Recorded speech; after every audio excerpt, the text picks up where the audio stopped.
క్రీస్తునందు ప్రియమైన దేవుని బిడ్డలారా, దయచేసి మొదటి పేతురు పత్రిక 2వ అధ్యాయం, పేతురు రాసిన మొదటి పత్రిక 2వ అధ్యాయం 4వ వచనాన్ని 5వ వచనాన్ని చదువుతున్నాను.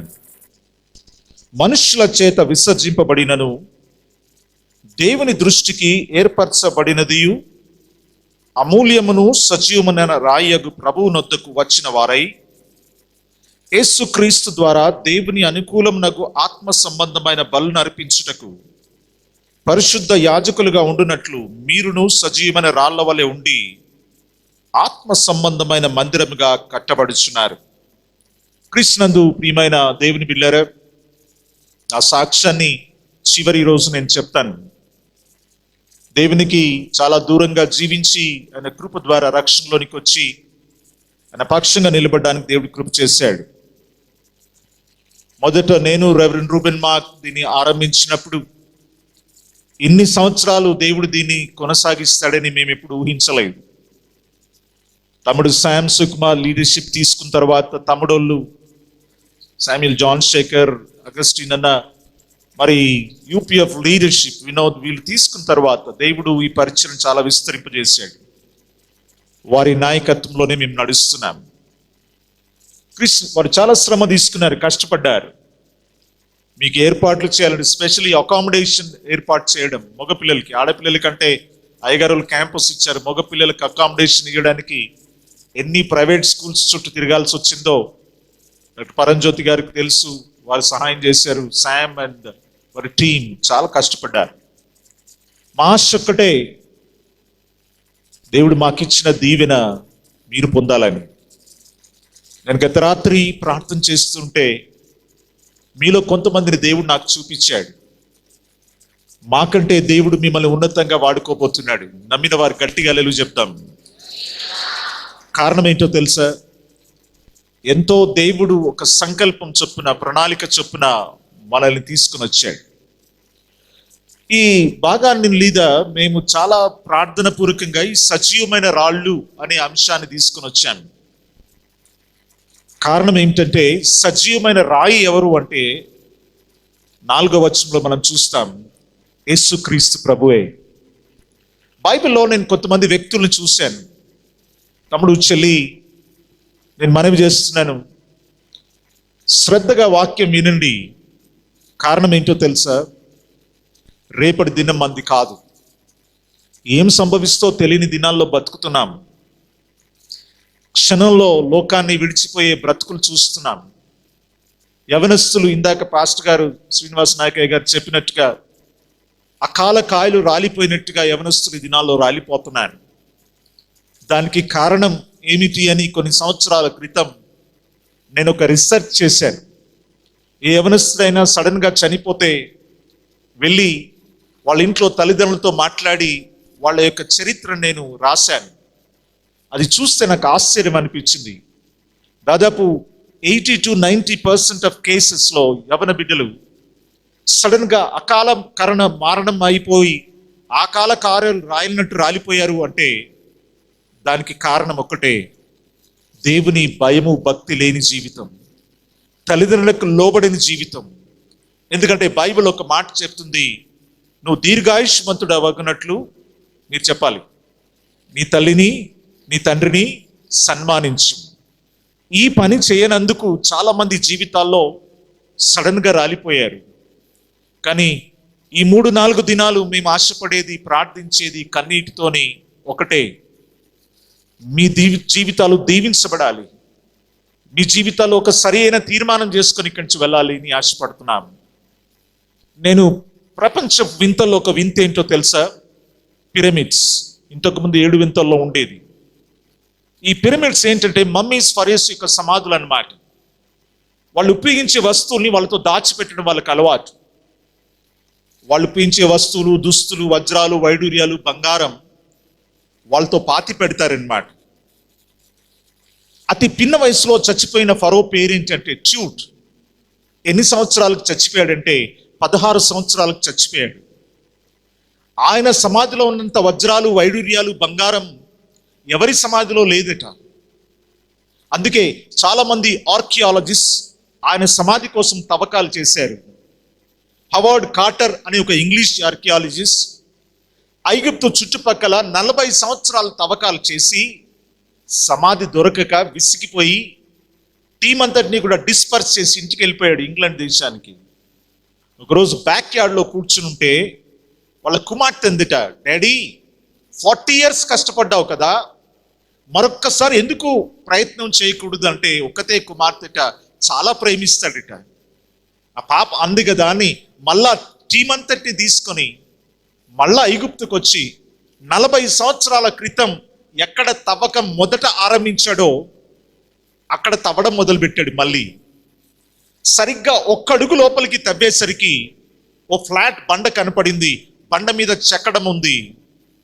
ఆ బండని ఎత్తి చూస్తే ఇటుకలతో కట్టిన మెట్లు కనపడ్డాయి. ఆ మెట్లోంచి దిగేసి వెళ్ళిపోతే 4 వైపులు ఇటుకలతో కట్టిన గోడలు కలిగిన ఒక గదిలోనికి నడిపించింది ఆ మెట్లు. ఈ కార్టర్ అనే వ్యక్తి ఏం చేశాడంటే, ఒక గడపార తీసుకుని ఎదురుకుండా గోడని పొడిచాడనమాట. పెద్ద రంధ్రం ఏర్పడింది. అవతల హాలో ప్లేస్ ఉంది. ఒక క్యాండిల్ వెలిగించి ఆ రంధ్రంలో తలకాయ పెట్టాడు. 1 నిమిషం అయింది, బయటకు తీయడు.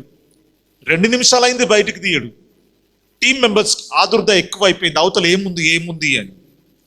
నెమ్మదిగా అసిస్టెంట్ అడిగాడు, కార్టర్ అవతల ఏముందయ్యా అంటే, నెమ్మదిగా తలకాయ బయటకు తీసినాడు.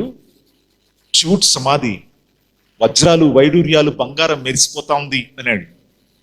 40 సంవత్సరాలు కష్టపడ్డాం, దొరికితే ఎగిరి గంతెయ్యాలి, నువ్వేంటి ముఖం అలా పెట్టావు అంటే, కార్టర్ ఒక మాట అన్నాడు, 40 సంవత్సరాల క్రితం ఇక్కడే తవ్వకం చేశాం. ఆ రోజు సరి అయిన నిర్ణయం చేసి 1 అడుగు లోపలికి దవ్వుంటే ఎన్ని సంవత్సరాల కష్టం తెప్పేది అంటే 40 సంవత్సరాల కష్టం దొరికేది. అప్పుడు యవనస్తుని, నేను ఇప్పుడు ముసలోణ్ణి. అప్పుడు ఆ డబ్బు దొరికితే ఉపయోగించుకునే వయసు నాకు ఉండేది. ఇప్పుడు దొరికిన ఉపయోగించుకునే వయసు నాకు లేదు. తమ్ముడు, చెల్లి, దేవుడు నీతో మాట్లాడడానికి ఇష్టపడ్డప్పుడు, దేవుడు సమకూర్చినప్పుడు నీ జీవితంలో నువ్వు సరైన నిర్ణయం చేస్తే నువ్వేం పోగొట్టుకోవు. ఒకవేళ సరి అయిన నిర్ణయం చేయకపోతే నువ్వేం పోగొట్టుకుంటావో కొన్ని సంవత్సరాల తర్వాత దొరికినా నీకు ఉపయోగించుకునే వయసు ఉండదు. నేను దేవుని వాక్యంలో చాలా భాగాలు ధ్యానం చేస్తూ వచ్చాను.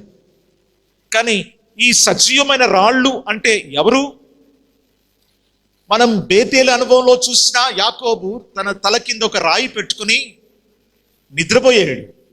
ఒక ఆకాశానికి భూమికి నిచ్చెన వేయబడి దేవదూతలు పైకి ఎక్కితే కిందికి దిగుతూ ఉంటే అనుకున్నాడు, అమ్మో ఇది పరలోకపు గవిని అని ఆ రాయి మీద నూనె పోసి స్తంభంగా నిలిపెన్నాడు. నన్ను క్షేమంగా తీసుకొస్తే నాకున్న దాంట్లో 10వ భాగం నీకు ఇస్తానన్నాడు. ఇలా అనేకమైన రాళ్ల అనుభవాలు మనం చూస్తాం దేవుని వాక్యంలో. కానీ మనం చదువుకున్న వాక్య భాగంలో ఒక్క వ్యక్తిని, ఒక అంశాన్ని, ఒక వ్యక్తి, ఈ 2 వచనాలు సరిపోయే ఒక వ్యక్తిని మీ ముందు కొన్ని నిమిషాలు పెట్టాలనుకున్నాను. ఆమె ఎవరో కాదు, సమరయ స్త్రీ. తృణీకరించబడ్డవారు. నిజంగా యవనస్తుల్ని దేవుని వాక్యంలో తిమోతికి రాస్తూ పౌలు అంటాడు, నీ యవనాన్ని బట్టి ఎవడు నిన్ను తృణీకరించనీయకము అంటాడు. ఈ స్త్రీ, సమరయ స్త్రీ తృణీకరించబడింది. నిజంగా మీరు చూస్తే, మీరు ఇంటికి వెళ్ళిన తర్వాత చూడండి, బైబిల్లో చివర అట్లాస్ ఉంటుంది, పాలెస్టీన్లో అట్లాస్. పైన గలిలయ ఉంటే మధ్యలో సమరయ ఉంటుంది, కింద యూదయ ఉంటుంది. యూదయ నుంచి గలిలీకి వెళ్ళాలంటే సమరయ గుండా వెళ్ళొచ్చు, 3 దినాల ప్రయాణం. కానీ పక్కనే యోర్దాన్ నది ప్రవహిస్తుంటే 2 సార్లు యోర్దాన్ నది దాటి పైకి వెళ్తారు, కానీ ఎవరూ సమరయ మార్గమున వెళ్ళరు. కారణం ఏంటో తెలుసా? సమరయులు అంటరాని వాళ్ళకి 770వ సంవత్సరంలో అస్సూరు మహారాజు వచ్చి, అసీరియన్స్ వచ్చి పాలస్తీన్లో సమరయుల్ని గెలిచేసి వాళ్ళని వివాహాలు చేసుకున్నారు. అందుకే మిశ్రమ జనాంగం అయ్యారు. అందుకే యూదులతో వాళ్ళకి సాంగత్యం లేదు అని బైబిల్లో చెప్పబడింది. అట్లాంటి ఒక గ్రామంలో, సమరయ అనేటువంటి ఒక గ్రామంలో, సుకారు అనేటువంటి ఒక గ్రామంలో ఒక యవనస్తురాలు మధ్యాహ్నం 12 గంటల సమయానికి బావి దగ్గరికి నీళ్ళ కుండ పట్టుకొని వచ్చింది. తృణీకరించబడింది. మనవి చేస్తున్నా, తృణీకరించబడింది, అవమానపరచబడింది. ఆమెతో మాట్లాడడానికి ఎవరు ఇష్టపడేవారు కాదు ఆ గ్రామంలో. అట్లాంటి స్త్రీ వచ్చి ఆ బావి దగ్గర యేసు ప్రభు కూర్చున్నాడు. బైబిల్ ఏం చెప్తుందో తెలుసా? అలసిపోయి కూర్చున్నాడట. యోహాను సువార్తికుడు చాలా స్పెషల్ సువార్తను రాశాడు. మిగిలిన సువార్తికులు ముగ్గురు ఒక రీతిగా రాస్తే, యోహాను ప్రత్యేకంగా రాస్తాడు. యేసు ప్రభు మనలాగా కష్టపడ్డాడు, మనలాగా సమస్యలు ఎదుర్కొన్నాడు, మనలాగా ఇబ్బందులు ఎదుర్కొన్నాడు, మనలాగా అలసిపోయాడు, మనలాగా ఆకలి కొన్నాడు, మనలాగా దాహమైంది, మనలాగా ఏడ్చాడు, మనలాగా అని మానవునికి ఉన్న సంపూర్ణమైన లక్షణాలని యేసు ప్రభులో చూపిస్తాడు. చాలాసార్లు యవనస్తులు నాతో అంటారు, అన్నా యేసు ప్రభుకి ఏం కష్టాలు తెలుసు, మేము ఎదుర్కొన్న కష్టాలు ఆయన ఎదుర్కొన్నాడా? నేను అంటాను, యేసు ప్రభు అమ్మా, యేసు ప్రభుకు 12 సంవత్సరాల తర్వాత యోసేపు మనకు కనపడ్డాడు. బైబిల్లో చరిత్రలో ఆధారాలు ఉన్నాయి. ఏమనో తెలుసా? వాళ్ళ తండ్రి ఆయన యోసేపు చనిపోయినట్టుగా ఆ ఇంటి భారాన్ని ఎవరు తీసుకున్నారంటే, ఆయనకు 3 తమ్ముళ్ళు, 4 తమ్ముళ్ళు, 2 చెల్లెళ్ళు ఉంటే ఆ భారాన్ని యేసు ప్రభు తీసుకున్నాడు. వడ్రంగి పని చేశాడు. ఎంత కష్టాలు అనుభవించాడంటే, ఈ దినాల్లో యవనస్తులు ఏమి అనుభవిస్తున్నారో ప్రతిదీ యేసు ప్రభు అనుభవించాడు. ఆయన కుటుంబంలో ఉన్నది ఎన్ని సంవత్సరాలు చెప్పగలరా? 30 సంవత్సరాలు. దేవుని పరిచయం చేసింది 3.5 సంవత్సరాలే, కానీ కుటుంబంలో ఉన్నది ఎన్ని సంవత్సరాలు అంటే 30 సంవత్సరాలు. ఆలోచించండి ఒక్కసారి తమ్ముడు, చెల్లి. ఈ సజీవమైన రాయి అన యేసు ప్రభు అట 30 సంవత్సరాలు నీవు నేను ఎదుర్కొన్న కష్టాలు, సమస్యలు ఎదుర్కొన్నాడట. అందుకే కానా వివాహంలో ద్రాక్షారసం అయిపోతే యేసు ప్రభు తల్లి వచ్చి అంటది, ఆయన ద్రాక్షారసం అయిపోయింది అంటే నేను చేస్తానమ్మా అని చెప్పడు. కానీ ఆమె ఏమంటదంటే, ఆయన మీతో చెప్పున్నది ఎక్కడి నుంచి వచ్చింది ఈ నమ్మకం, ఈ విశ్వాసం, ఈ కాన్ఫిడెన్స్ అంటే ఈ 30 సంవత్సరాల్లో ఇంట్లో ద్రాక్షారసం అయిపోతే దేవుడు చేశాడేమో నాకు తెలియదు. Silent years of Jesus Christ అని ఒక పుస్తకం నేను చదివాను. ఆ పుస్తకంలో దేవుడు ఇంట్లో చేసిన ప్రతి పని రాయబడిందమ్మా. నేను మనవి చేస్తున్న తమ్ముడు, చెల్లి, ఈ సజీవమైన రాయి అయిన యేసు ప్రభు నువ్వేం ఎదుర్కొంటున్నావో నేనేం ఎదుర్కొంటున్నానో అన్ని ఎదుర్కొన్నాడు మా. అందుకే ఒక తృణీకరించబడ్డ ఒక సమరయ స్త్రీతో దేవుడు ఆ దినం మాట్లాడాలని ఆశపడ్డాడు. చాలా మంది ఏమంటారంటే, మధ్యాహ్నం ఎండ పూట 12 గంటలకు వచ్చింది, ఎందుకంటే ఎవరు చూడకుండా వచ్చి నీళ్లు తీసుకెళ్ళాలనుకుంది అని అంటారు. కానీ నేనేమంటానో తెలుసా? ఆ 12 గంటలు అని దేవుని వాక్యంలో పరిశుద్ధాత్మ దేవుడు ఎప్పుడైనా రాస్తే దానికి తప్పకుండా ఒక అర్థం ఉంది. జీవితంలో సమరయ స్త్రీ జీవితంలో యోహాను శిష్యుడు మరిచిపోలేని గడి అది. ఎవరైతే యేసు ప్రభును కలుసుకుంటారో ఆ సమయం వాళ్ళ జీవితాల్లో ఎప్పుడూ మర్చిపోలేరండి. Anyone who meets Christ they cannot forget the time. శిష్యులు అడుగుతారు యేసు ప్రభుని, అయినా నువ్వు ఎక్కడ కాపురం ఉన్నావయ్యా అంటే వచ్చి చూడమంటారు. అప్పుడు ఏమని రాయబడిందంటే యోహాను సువార్త 1వ అధ్యాయంలో, అప్పుడు రమారమి 4 గంటల వేళ ఆయను. Anyone who comes in contact with living stone of Jesus Christ, సజీవుడైన యేసు క్రీస్తు ప్రభు అనే దేవునితో ఎవరైతే ముఖాముఖిగా కలుసుకుంటారో వారి జీవితంలో సమయాన్ని మర్చిపోలేరండి. It's a plan of God. నువ్వు ఈ కూటింగ్కి వచ్చావు, ఈ మీటింగ్కి వచ్చావంటే ఏదో ఆకస్మికంగా రాలే. You are not by an accident. God's plan is for you. దేవుని ప్రణాళిక నీ పట్ల ఉంది. నేను చెప్పాను, నాకంటే తమ్ముడు శామ్ కంటే మిమ్మల్ని ఎక్కువగా దీవించబోతున్నాను. నిజంగా ఎందుకో తెలుసా? నీ జీవితంలో ఇదొక ప్రత్యేకమైన గడియ కాబోతా ఉంది ఈ 2-3 దినాల్లో. దాసులు మాట్లాడుతున్నప్పుడు దేవుడు నిన్ను సంధించబోతున్నాడు. You going to go through a unforgettable experience. మరిచిపోలేని అనుభవంలోనికి వెళ్తావు. ఈ సజీవమైన రాయిని నిర్జీవమైన రాయి తగిలితే ఆ జీవితంలో దేవుడు సజీవమైన మార్పు తీసుకొచ్చే దేవుడు ఆయన. నిజంగా ఎవరైనా ఒక వేశ్యతో మాట్లాడతారండి? చెప్పరేటి? నేను ఒకసారి 2001లో ఆమ్స్టర్డామ్కి ఉన్నాను 2 నెలలు, బిలీ గ్రామ్ గారి క్రూసెడ్లో. మా టీం అంతటికి ప్యారిస్కి వెళ్ళాలని ఆశ కలిగి ప్లేన్ టికెట్ కొనుక్కొని అందరం ఎక్కాము. అందరి సీట్లు ముందు పడ్డాయి, నా సీట్ వెళ్ళి లాస్ట్కి పడ్డది ప్లేన్లో. నా పక్కనే ఒక అమ్మాయి వచ్చి కూర్చుంది. వేసుకున్న డ్రెస్సు, కొట్టుకున్న సెంట్ చెప్తుంది ఒక వేశ్యని. యూరప్లో, స్పెషలీ ఆమ్స్టర్డామ్లో అదొక సొదమ గొమ్మర్రానే. వాళ్ళకి లైసెన్స్ ఉంది వేశ్యలకి అక్కడ. ఆ కొట్టుకున్న సెంట్ ఎంత భయంకరంగా ఉందంటే నా ముక్కు పగిలిపోతుంది. ఏరోస్టెస్ని అడిగిన, అమ్మా నా సీట్ మారుస్తావా అంటే ఆమె ఏమంది తెలుసా, అన్ని సీట్లు ఫుల్ ఉన్నాయి, నువ్వు అక్కడనే కూర్చో, కావలసిన నీకు ఖర్చీఫ్ ఇస్తా, ముక్కుకు అడ్డం పెట్టుకో అని ఖర్చీఫ్ ఇచ్చింది. ముక్కుకు అడ్డం పెట్టుకొని కూర్చున్నా. ఒక 10 నిమిషాలు అయింది, నాకు స్వరం వినబడుతుంది. ఏమనో తెలుసా, ఈమెతో మాట్లాడని. నేను అనుకుంటున్నా పక్కన కూర్చోవడమే ఎక్కువ మాట్లాడాలంటే, ఈ ప్లేన్లు ఉన్న నా గురించి ఏమనుకుంటారు. ఒక 5 నిమిషాలు అయింది, ఎవరో చెంప మీద కొట్టినట్టు అనిపించింది. ఆమె వైపు తిరిగి అన్నాను, అమ్మా యేసు ప్రభు నిన్ను ప్రేమిస్తున్నాడమ్మా అన్నా. సీరియస్గా అంది, నేనెవరో నీకు తెలుసా అంది. నేను చెప్పా, నువ్వు వేసుకున్న డ్రెస్సు, కొట్టుకున్న సెంటు చెప్తుంది నువ్వెవరు. ఆమె అన్న మాట ఏంటో తెలుసా, నాలాంటి వాళ్ళని దేవుడు ప్రేమిస్తాడా? తప్పకుండా ప్రేమిస్తాడమ్మా. నా సాక్ష్యం చెప్పాను, వాక్యం చెప్పాను. 2.5 గంటల ఫ్లైట్ అండి.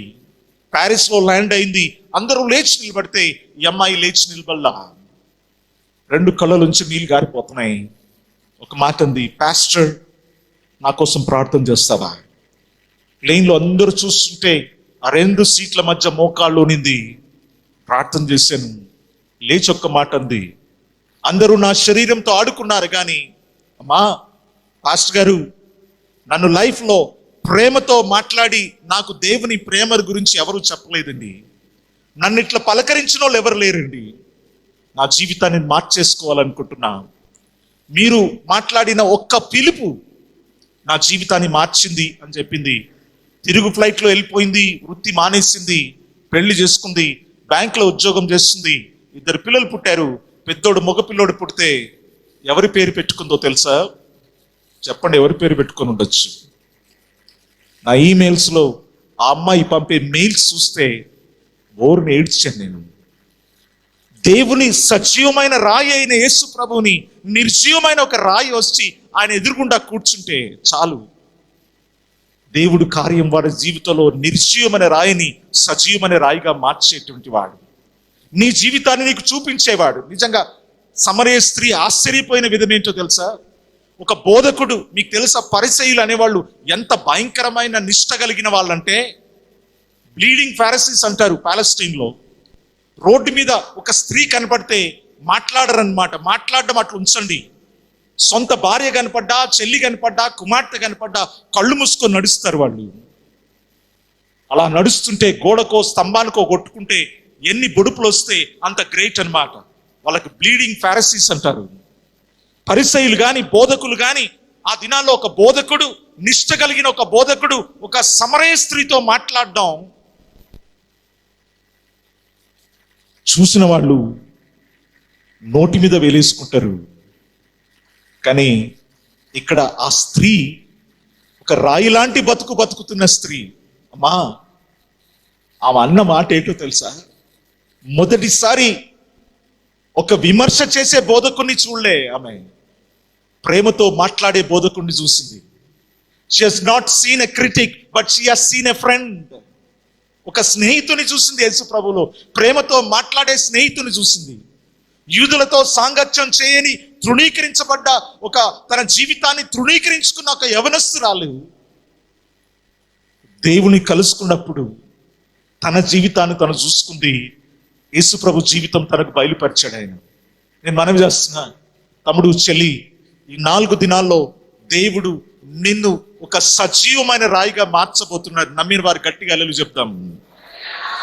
ఒకవేళ నువ్వు ఎలాంటి స్థితిలో వచ్చావేమో, నిర్జీవమైన బ్రతుకులో వచ్చావేమో, రాయి లాంటి హృదయం ఉందేమో, దేవుడు అంటున్నాడు రాయి లాంటి హృదయాన్ని తీసేసి ఏ హృదయం ఇస్తానంటున్నాడు? మాంసపు హృదయాన్ని ఇస్తానంటున్నాడు.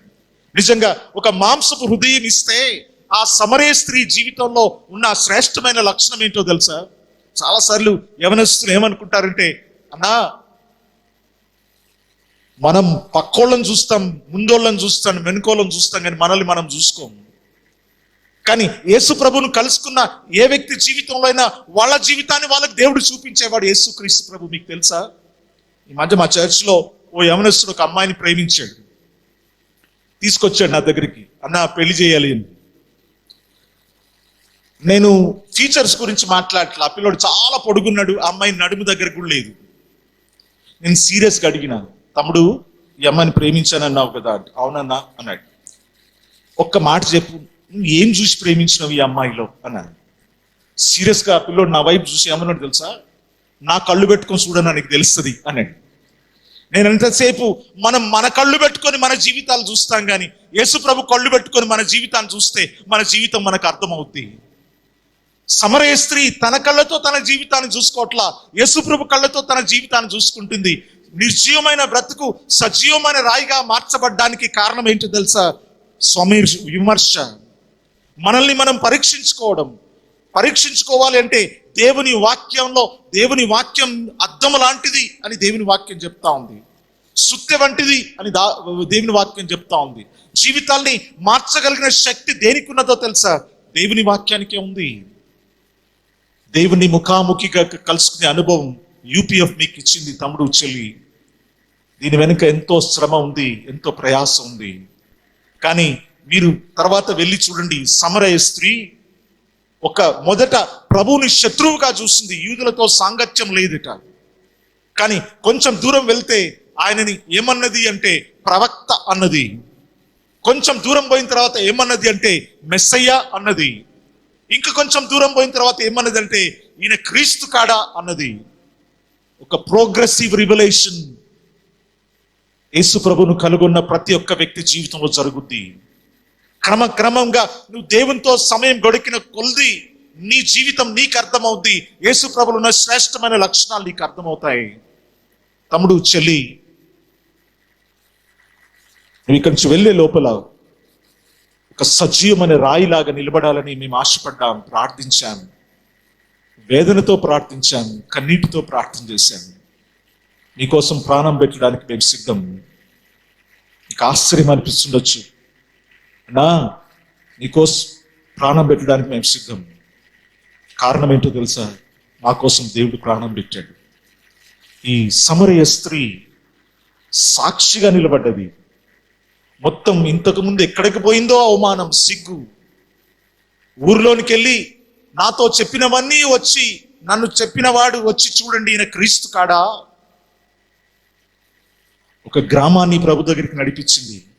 వాళ్ళు ఏమన్నారంటే, అమ్మా నువ్వు చెప్పినందుకు కాదు, మేము యేసుక్రీస్తు ప్రభుతో 2 దినాలు ఉన్నాం, మా గ్రామంలో ఉండమని బతిమలాడారు. 2 దినాలు ఉన్నారు అంతే. దేవుడు ఆ గ్రామాన్ని రక్షించాడు. నువ్వు ఒక సాక్షిగా మార్చబడి ఇక్కడి నుంచి వెళ్ళబోతున్నావు. హల్లెలూయా చెప్దాం ఒకసారి. నువ్వు మార్చబడి ఇక్కడి నుంచి వెళ్ళబోతున్నావు. హల్లెలూయా చెప్పండి ఒకసారి. నిర్జీవమైన రాయి సజీవమైన రాయిగా మార్చబడబోతుంది 3 దినాల్లో. హల్లెలూయా చెప్పండి ఒకసారి. నువ్వు దేవుణ్ణి కనుగొనబోతున్నావు ఇక్కడ. ఎందుకో తెలుసా? దేవుడు నిన్ను ప్రేమిస్తున్నాడు, మేము నిన్ను ప్రేమిస్తున్నాం. ఎంతగా ప్రేమిస్తున్నామంటే ప్రాణం పెట్టినంతగా ప్రేమిస్తున్నాము. ఒక చిన్న సంఘటన చెప్పి నేను ముగిస్తాను. ఆస్ట్రేలియా దేశంలో లక్షల కోట్ల కొద్ది గొర్రెలు ఉండేయండి. ఆ గొర్రెల్ని చంపి తినడానికి కాదు, ఉన్ని ఎక్స్పోర్ట్ చేస్తారు ప్రపంచం అంతటికి. కానీ ఈ కౌబాయ్స్ అనేవారు జీప్స్ లో కూర్చుని గన్ పట్టుకొని కాపలా కాసుకుంటారు ఈ లక్షల గొర్రెలని.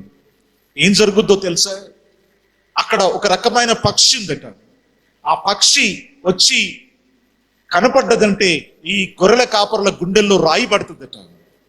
ఎందుకో తెలుసా? వచ్చి ఏదైనా గొర్రె కళ్ళు పొడిచేసి రక్తమంతా తాగేసి పోతున్నప్పుడు గొర్రె పిల్లని ఎత్తుకొని వెళ్ళిపోద్దట. ఒకసారి కొండ మీద గొర్రెలు మేస్తున్నాయి, కొండ కింద ఈ కౌబాయ్ గన్ పట్టుకొని కాపలా కాసుకుంటున్నాడు. సడన్ గా ఈ పక్షి రావడం చూశాడు. గన్ పట్టుకొని పరిగెత్తుకెళ్ళాడు పైకి. అప్పటికే జరగకూడదు జరిగిందిట. ఒక గొర్రె కళ్ళు పొడిచేసి రక్తమంతా తాగేసింది, 2గా చీల్చింది గొర్రెని. ఫైర్ చేయగానే లేచి వెళ్ళిపోయింది. ఈ గొర్రెల కాపరి అక్కడికి పరిగెత్తుకొని పోయి నిలబడిపోయాడు నిశ్చేష్టుడై. ఎందుకో తెలుసా? పక్కనే ఒక గుహ ఉంది. చాలా గొర్రెల గుహలోకి వెళ్ళిపోయి తప్పించుకున్నాయిట. కానీ ఈ గుహలోనికి వెళ్లకుండా ఈ గొర్రె ఎందుకు నిలబడ్డదో తెలుసా? దాని 4 కాళ్ళ కింద తన బిడ్డ ఉందట. కళ్ళు పొడుస్తుంటే భరించిందట, రక్తం తాగుతుంటే భరించిందట, శరీరాన్ని 2గా చీల్స్తే భరించిందట.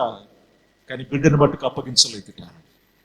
నీ కోసం నా కోసం సిలువలో ఒక ఎర్రని రక్తపు పచ్చి మాంస ముద్దలాగా వేలాడిన దేవుని ప్రేమ నీకు అర్థమైతే, మా తమ్ముడు చెల్లి,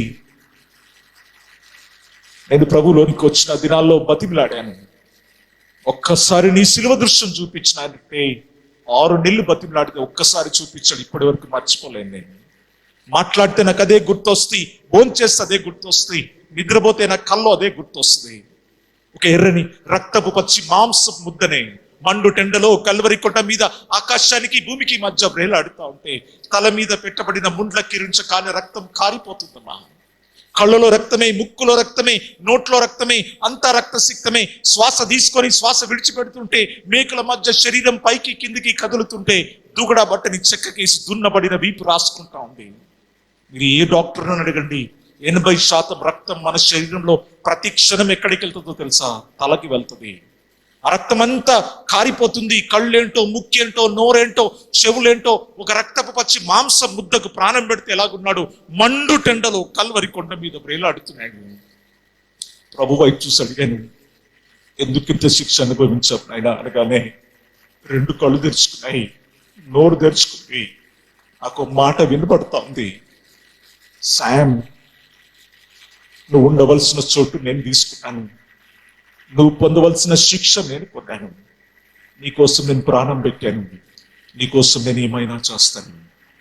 మన కోసం ప్రాణం పెట్టిన దేవుని ప్రేమ నీకు అర్థమైతే తమ్ముడు చెల్లి, ఆయన్ని కనుగొంటావు, ముఖాముఖిగా కలుసుకుంటావు. నీ జీవితాన్ని నీకు చూపిస్తాడు. నీ జీవితం ఒక సాక్షి జీవితంగా మార్చబడుతుంది.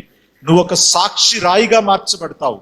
నీ జీవితంలో ఒక ప్రత్యేకమైన సజీవమైన రాయిగా మార్చబడతావు. అందరూ తృణీకరించిన యేసు ప్రభు తృణీకరించేవాడు కాదు. Is not a critic, is a friend. Is a friend of every one. ప్రాణం పెట్టిన స్నేహితుడు ఆయన.